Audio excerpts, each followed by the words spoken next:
They say time heals all wounds, but standing in the back of your child's wedding, feeling like an unwelcome guest, shows some wounds don't fade. They just learn to smile through the pain.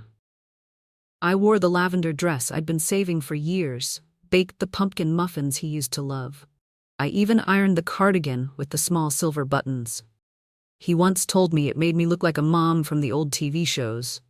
But when I stepped into the wedding hall and realized no one had saved me a seat near him, I felt my chest tighten, the edges of the room blurring as I tried to steady my breath. A hollow ache settled beneath my ribs, spreading like ice with each beat of my heart. It was like watching a door close in slow motion. The sound of laughter and clinking glasses muffled under the sudden roar of my own pulse.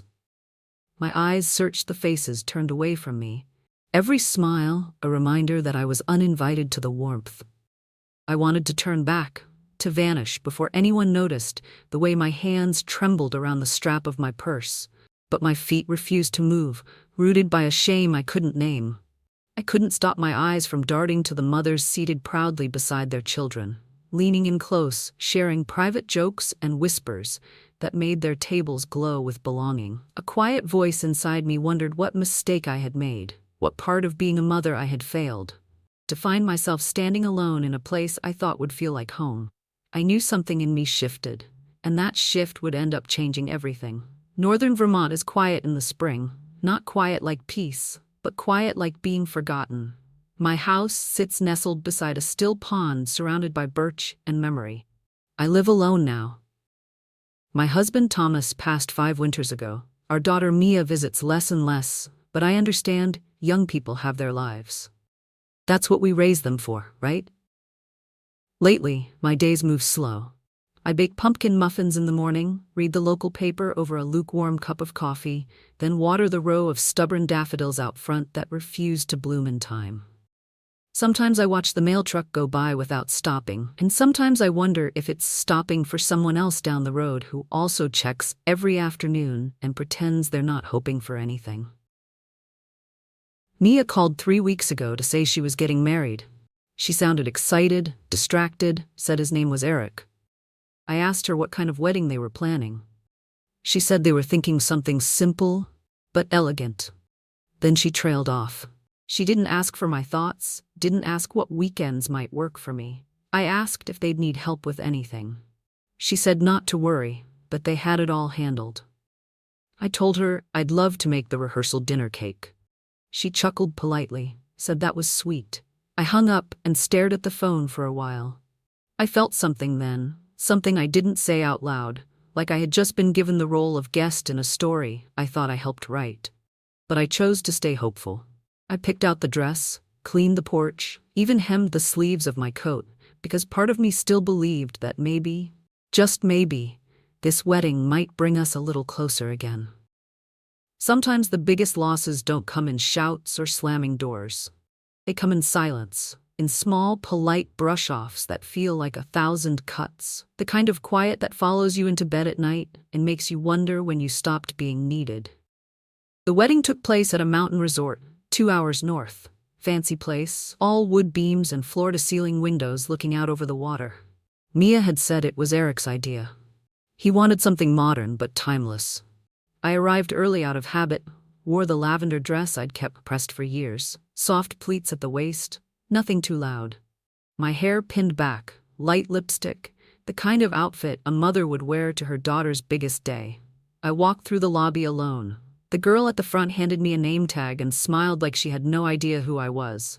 The tag just said, Helen Fisher. No mention of mother of the bride, no little ribbon like the groom's family had. I held it in my hand a moment, then clipped it on. Inside the main room, people were gathering in clusters. Laughter floated above the soft music. Waiters moved through with trays of champagne and little spoons of something chilled and expensive. I spotted Mia near the front with Eric, surrounded by people I didn't recognize. She didn't see me right away. One of the planners, a young woman in a fitted skirt and headset, waved me toward a table near the back corner. I looked around. The closer tables had signs: bride's co-workers, groom's extended family, best man's parents. My card just said Helen. No last name, no title. I sat down between a man who repaired vintage clocks and a woman who raised goats in Maine. Both were polite. Neither had ever met Mia. They talked across me most of the night. During the toast, the microphone passed to Eric's mother, his sister, then his college roommate. There was a joke about tequila shots and a memory from freshman year. At one point, someone asked when the bride's mom would speak. Eric laughed and said maybe later, then moved on. When dinner came, it was plated and quiet. I had the chicken. It was dry. A butter roll sat untouched on the side. I noticed no one at my table finished their meal either. The desserts were fancier than they looked. One bite of the chocolate mousse, and I felt more bitter than sweet. Mia never made it to my table. Not once. She danced with Eric, then with his dad, then with someone's cousin. I waited, fixed the hem of my dress 3 times, smiled at a photographer who passed me twice without raising his camera. By the end of the night, I sat quietly in that rented chair, surrounded by empty plates and people already halfway to their cars. I folded my napkin slowly, slipped it under the rim of my glass. No one said goodbye. No one noticed when I left. A week passed after the wedding before Mia called. She said she wanted to have me over for dinner. Just the 2 of us, said Eric would be out with friends. Her voice was cheerful but measured. I could tell she was trying to sound casual. I told her I'd be there. No questions asked. That evening, I wore the same cardigan I had on when I first brought Mia home from the hospital. It still fit, soft around the wrists. I baked a tray of oatmeal cookies and wrapped them in foil. The drive down was quiet. The roads were dry, the sky overcast in that flat gray way that makes you feel like winter isn't finished, even when the calendar says otherwise. Mia's new house sat in a tidy neighborhood on the edge of town. Brick exterior, trimmed hedges, the kinds with matching porch lights and a doorbell camera. She opened the door with a smile, quick and polite, gave me a short hug that barely touched the shoulders. The kitchen was through the hall. Dinner wasn't ready. Instead, there was a table set for 2, a bottle of wine already uncorked, and a small stack of papers placed carefully beside the salad plates. The papers were clipped neatly with tabs, and a blue pen laid diagonally across the top page. Mia poured me a glass, asked about the drive, complimented the cookies. Her tone felt rehearsed, as if she were speaking through a script she had memorized but not written. Then she gestured to the papers. She said it was just something for peace of mind in case anything ever happened to me. Said it would make things easier, just a standard, durable power of attorney. A common form, everyone's doing it. She said these things like they were weather reports, distant, practical, emotionless. I nodded, reached for the packet. The words on the first page were thick with legal terms, but the language underneath was clear. Financial authority, real estate management, full access, immediate effect, no expiration. It didn't say daughter, it didn't say family, it said agent, it said authorization, it said control. She smiled and said no rush, but the pen was already uncapped. I noticed then that the plates on the table were empty. No food, no smells from the kitchen, just wine, just paper, just a silent ask beneath a friendly tone. I placed the packet back down and told her I'd take it home, said I'd look it over carefully. She nodded once and reached for her wine, eyes darting to the pen, then back to my face. She didn't argue. She didn't need to. Her silence said enough. We talked about nothing after that. Weather, the neighbor's new fence, some show on cable. I didn't know when I stood to leave. She walked me to the door, hugged me again, even lighter than before. Back in the car, I didn't turn the engine right away. I sat there, hands in my lap, the foil-wrapped cookies still untouched on the passenger seat. The porch light behind me turned off after a minute.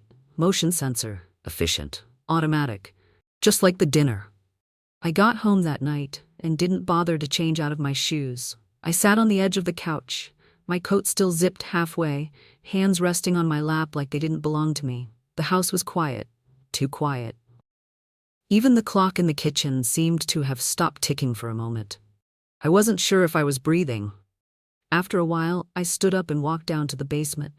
My knees ached on the way down, and the air was cold, the kind that settles in old wooden beams. At the far end behind the laundry machine, there was a cabinet tucked low beneath a shelf of paint cans. I had to kneel to reach it. Inside was a small metal box. I hadn't opened it since the year Thomas died. He always said if anything happened to him, I'd find what I needed in there. I'd never had reason to look before, but that night, something in me knew it was time. The lid creaked open. Everything inside was organized just like Thomas always kept things.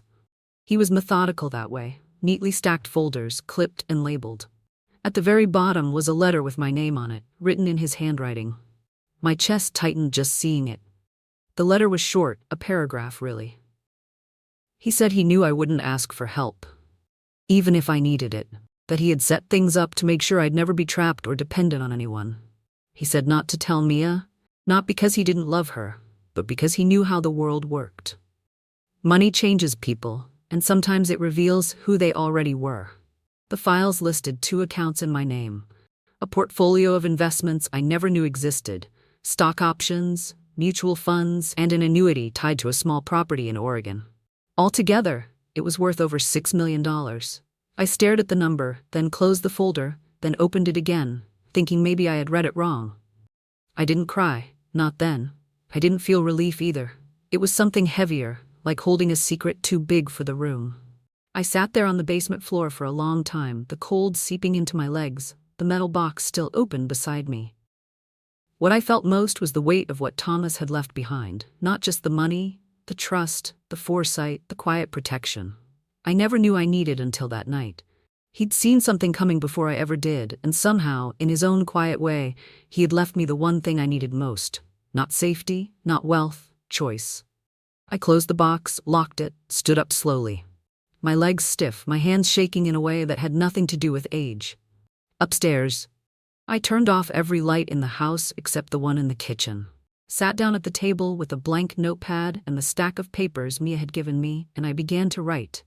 Not what she wanted, but what I had to say. The next call came 2 days later. Mid-morning, I had just sat down with a bowl of oatmeal. Still wearing my house slippers, the phone buzzed once, then again. I let it go to voicemail the first time. The second time I picked up, Mia's voice was smoother than usual, almost careful. She said she wanted to check in, see how I was feeling, asked if I had a chance to look over the papers. I told her I had, kept my tone steady. She paused just a second too long, then said there was no rush, but that it would be good to get things in order, just in case. I asked what she meant by that. She started to say something about planning, about being practical, about protecting me, but the words came in circles. She mentioned a story she heard on the news about a woman who lost access to her accounts after a stroke. Then she brought up her friend's grandmother who forgot her passwords for months. I could hear it underneath, a list of reasons not rooted in concern, but in strategy. When I stayed silent, she cleared her throat, said she just wanted what was best. Then her voice shifted slightly, the edge returning. She said if I waited too long, it might be harder to set things up, said I should think ahead, said the smart thing would be to sign now, while everything was still simple. I looked out the window while she spoke. The trees were bare. A rabbit ran across the yard, stopped, then darted into a patch of brush. I watched it disappear and felt a sharpness settle behind my ribs. I told her I'd think about it. She said that was fine, then added that Eric had found a financial advisor who could help make everything smoother, that they'd be happy to set it up for me.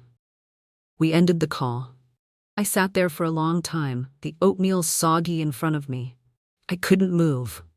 I thought about all the nights I stayed up with Mia when she was sick, how I once drove 5 hours in an ice storm to bring her a spare inhaler. Not because I had to, because I wanted to, because that's what love looked like to me. And now here she was, speaking to me like I was a transaction, a logistical step. The house felt smaller than usual, the silence tighter. I got up, poured the oatmeal down the sink, and ran the water until the last bit of milk was gone. Then I opened the drawer by the fridge, pulled out the manila envelope where I had tucked away everything Thomas left me, and held it for a while. It didn't feel like protection, not yet.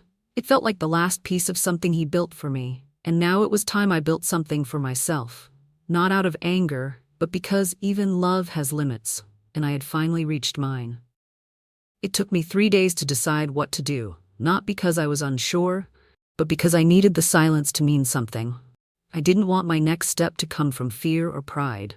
I wanted it to come from knowing, from understanding what was being asked of me and what I could no longer allow. I found Carol's number, written on the back of an old birthday card. She used to work as a trust and estate lawyer before she retired. We hadn't spoken in years, not since her husband passed, but I remembered how she once said the quietest women often leave the most permanent marks. When I called, she picked up right away. Her voice sounded older but sharp. I told her what was happening. She didn't react, just listened, then she said we should meet. No fuss, no judgment, just coffee and clarity. We sat at her kitchen table the next afternoon. Her home was small, neat, full of quilts and books. I handed her the envelope. She read through every line of Thomas's documents, eyes moving like a woman who had read too many things too late for too many people. When she finished, she looked at me and said I had more power than I realized, that the money was protected, the investment strong, the legal standing solid, but only if I kept it that way. She asked if I wanted to establish a trust. I said yes. She asked who I wanted to name. I said no one, not yet, maybe never. She nodded. But as I sat there, a quiet fear curled in my stomach, whispering that taking this step might mean closing the last door between Mia and me forever, that I could be trading the fragile hope of her love for the certainty of my safety. Then she told me to bring in everything Mia had given me. I pulled out the stack of papers from my bag. She flipped through it without flinching. She said the language was aggressive, immediate authority, sweeping access. No oversight. She said these weren't documents written to care for someone. These were written to absorb someone. We rewrote everything, transferred the accounts into a private trust under my full control, locked access behind conditions no one could bypass. Carol added a medical clause that required 2 independent physicians to confirm any loss of capacity before any authority shifted. Then she handed me a pen. I signed slowly, carefully, not because I was nervous, but because it felt like drawing a boundary I should have drawn years ago. A simple line across paper that said, I am not invisible. I am not a convenience. I am not yours to manage. When we finished, Carol slid everything into a thick folder. She told me to keep it somewhere I could reach easily, but not obviously. I placed it in the back of the cabinet beneath the sink, tucked behind a box of dishwasher pods no one ever touches. Driving home, the air felt different, brighter somehow, not lighter, but sharper, like I could finally see the shape of my life without squinting. And for the first time in a long while, I didn't feel like someone's forgotten parent. I felt like a woman with a spine and a choice. The invitation came in a text. Mia said she wanted to try again. A proper dinner this time, just the 2 of us, no papers, no pressure. I waited a few hours before responding, then typed back one word. Sure. I didn't tell her I wouldn't be coming alone. Carol met me a block away and parked her car on the opposite side of the street. We agreed she wouldn't walk in with me. She'd sit nearby, wait, and step in if needed. I wasn't nervous, not anymore. I had learned what it meant to be still without being soft. Mia opened the door, smiling warm, casual. She wore a blouse and socks without shoes, like she wanted to remind me she was still the girl who used to run barefoot through the hallway. The kitchen smelled like garlic and roasted vegetables. There was bread on the table. Real food this time, or at least the look of it. We sat, small talk first. She asked if I'd been reading anything good. I mentioned a mystery novel I picked up from the library. She nodded, but didn't ask what it was about. Her eyes kept drifting toward the side table where another stack of papers waited, clipped and neatly arranged, different from before, but not unfamiliar. When she finally reached for them, her tone shifted, slower, more deliberate. She said she had spoken to a friend who worked in elder law, that they recommended a simpler arrangement, nothing binding, just provisional, just something to keep things smooth. She slid the papers toward me. I didn't touch them. Instead, I placed a folded document of my own on top. No words, just the sound of paper meeting paper. Then I reached for my water and took a sip. She looked down, confused at first, then unfolded it.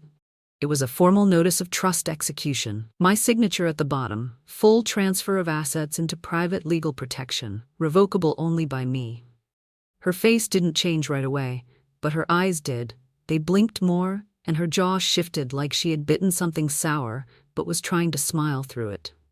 I spoke carefully. I said I appreciated her concern, that I understood life was stressful, that planning was part of being responsible, but I had already taken care of mine. Everything was in place. Everything was final. She asked if I had talked to someone. I told her yes, a friend, someone who understood what it meant to be prepared without being pressured. The room quieted. She leaned back, her fingers tapped once against the tablecloth, then stopped. For a moment, she didn't look like a daughter or a wife. She looked like a woman who had just realized she had run out of options. Carol entered just then, smooth, polite. She smiled, greeted Mia softly, and introduced herself. Then, for the dinner, she said we would be leaving now. I stood, gathered my coat, and followed her to the door without turning back. Outside, the air was sharp with wind. I exhaled slowly the way you do when something breaks loose inside you. Not out of anger, but release. For the first time, I wasn't walking away hurt. I was walking away certain. The next morning came colder than the forecast had promised, the kind of cold that settled in the floorboards, quiet and lingering. I made toast, poured a glass of orange juice, and sat at the kitchen table without touching either. My hands were still warm from the night before, but my chest felt like something had closed itself off. Around 10, my phone buzzed. One message, just one line from Mia. "You made this harder than it had to be." No hello, no name, just those words. I stared at the screen for a long time before setting the phone face down on the table. The toast had gone cold. The juice no longer looked refreshing.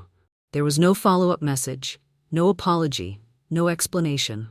And I knew, in the way a mother knows, that the words weren't about disappointment. They were about control, about a door she thought she could keep open forever, and now found shut. Later that day, I walked out to the garage to check a few boxes I hadn't touched in years. I found the photo albums. I opened one to a page from a Christmas long ago.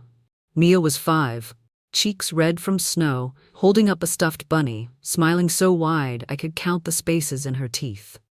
I used to frame that smile in my mind every time I was tired or scared. It had been my reason for a lot of things. But now I saw something different.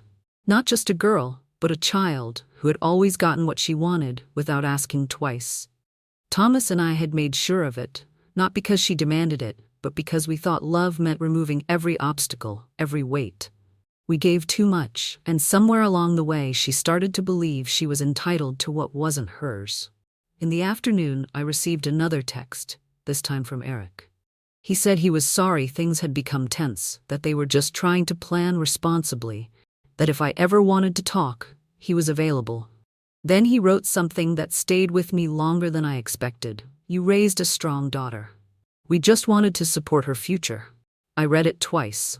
The words were polite, polished, but underneath I heard it clearly. "You had your time. Now let go." I didn't respond. I closed my phone and left it on the counter. That night, I poured the orange juice down the sink. Not because I was angry, but because I didn't want to drink something that had lost its temperature. I stood by the window and looked out into the dark, the sky already pulling winter over the rooftops. I didn't cry. I didn't pace. I stood still, because sometimes the loudest answer is no answer at all. And sometimes when a door closes, it's not meant to be reopened. Not by force, not by guilt, and certainly not by blood. The house had never been loud, even when Thomas was alive. But after the last exchange with Mia and the silence that followed, something shifted. The quiet no longer felt neutral. It felt like a verdict. I started moving slower through the rooms, not because I was tired, but because there didn't seem to be a reason to hurry. The days took on a soft shape. I folded towels with precision, wiped down the counters even when they were clean, watered the plants at the exact same time each morning. I wasn't waiting for a call, but I still noticed when it didn't come. 3 days passed before the voicemail light blinked. I didn't answer the phone when it rang, but I did listen afterward. Mia's voice played through the speaker like it was coming from behind a door I no longer planned to open. She said she had overreacted, said she just wanted to make sure things were handled properly. Then she said something softer. She missed the way things used to be. She said she hoped we could talk again. Just talk. I didn't delete it. I didn't save it either. I let it sit there between digital dust and obligation. Later that night, I found myself scrolling through old text threads, ones I hadn't opened in months. There were photos from years back, Mia baking in the kitchen, Eric holding a pie I'd helped him make, a blurry picture of the cat we once shared before she got too old to jump onto the couch. And then farther back, texts from when Mia still used too many exclamation points, when she still said things like, "Love you," before signing off. I clicked on one and stared at it. Just stared, not trying to feel anything, just noticing what had once been. Then I started deleting them one by one, not in anger, in acknowledgement. The last one I kept was a video. Mia at 10, holding a flashlight under her chin, telling a scary story in the dark while I laughed in the background. My voice was younger then, lighter. I watched it twice, then closed my phone. I went to bed early that night, not to sleep, but to lie still. The bed felt larger, not emptier, just more honest.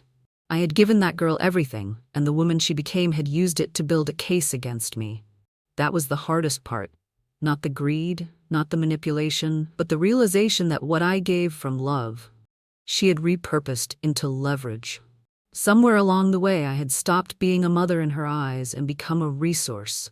And that was a grief no one warns you about. A grief that sounds like your own voice on a machine saying nothing back. I moved at the end of February, just before the snow melted completely. The new house wasn't far, still near the lake, but tucked deeper into a quieter street, smaller, older, the kind of place with a crooked mailbox and shutters that rattled when the wind came off the water.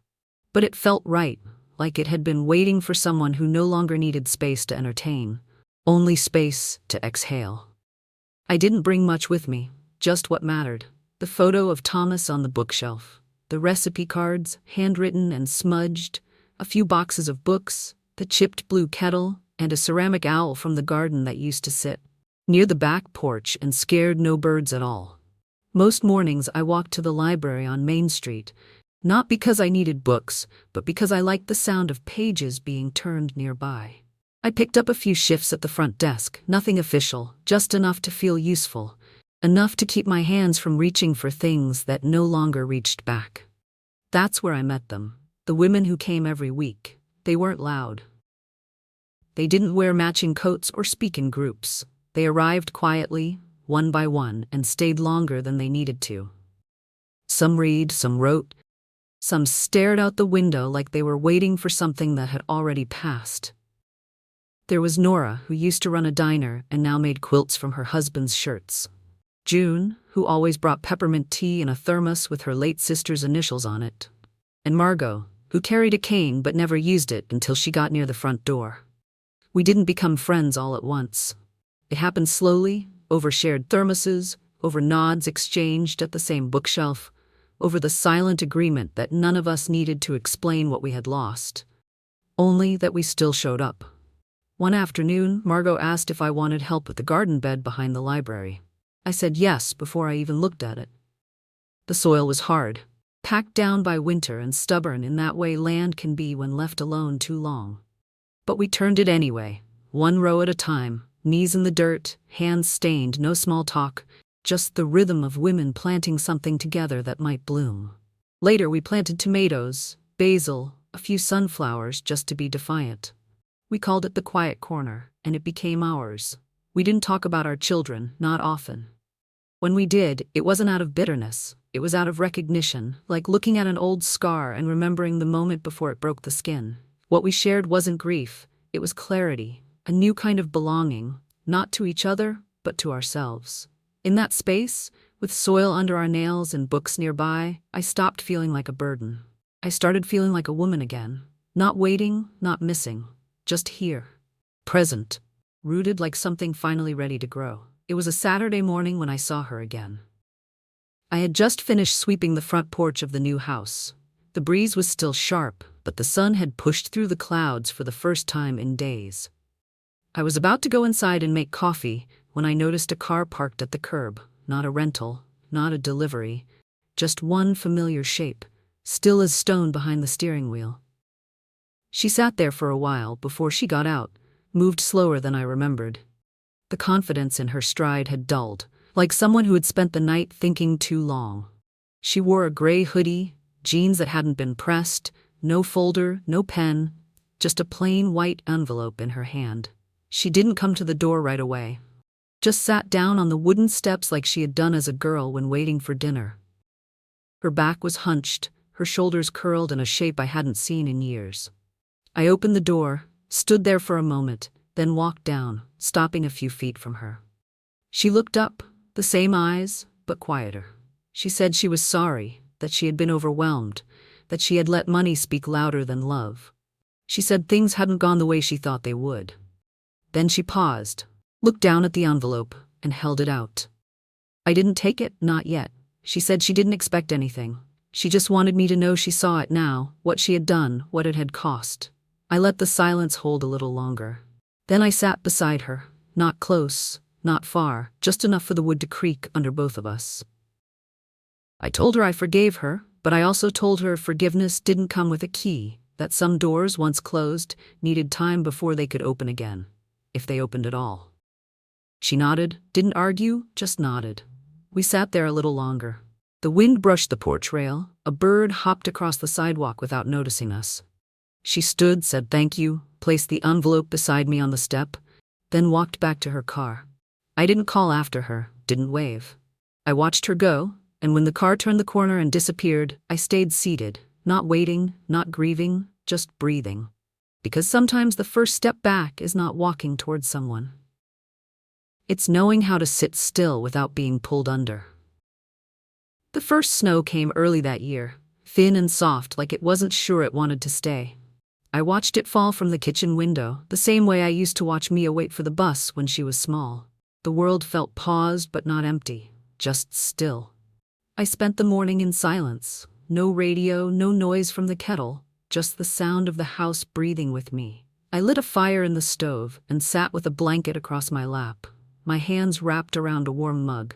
There was no sadness, no joy either, just a kind of peace I hadn't known in years, a peace that didn't come from fixing things but from knowing I didn't have to anymore. Later, I found myself writing a letter, not to Mia, not to Thomas, but to the woman I used to be, the one who thought love meant always saying yes, the one who thought being quiet kept things safe. I wrote to her gently, told her she was allowed to stop holding everything alone, told her she could sit down now. The weight had been carried far enough. I sealed the letter and tucked it between the pages of a book I no longer planned to finish. Some stories don't need endings. They just need release. That evening I baked a small cake, just one layer, just for me. I lit a candle and placed it at the center. No one sang, no one clapped. I closed my eyes and made a wish that wasn't for anyone else. It was for my own stillness, for my own beginning, for a life that no longer needed to prove itself. I opened my eyes and blew out the flame. Dear friend, sometimes we believe love means holding on at any cost, yet true strength is learning when to let go and having the courage to stand alone with quiet dignity. Like the Stoics teach, it's not what happens to us, but how we choose to respond, that defines our peace. When we release what tries to control us, we make space for something gentler to grow, within ourselves and in the lives we choose to build. Know this, you are never too late to start over, never too old to choose yourself, and never too broken to find your own stillness. With all my heart, keep shining. If this story touched you, please like, share, and subscribe. It helps us bring more stories of quiet strength to others who need them. Thank you for being here.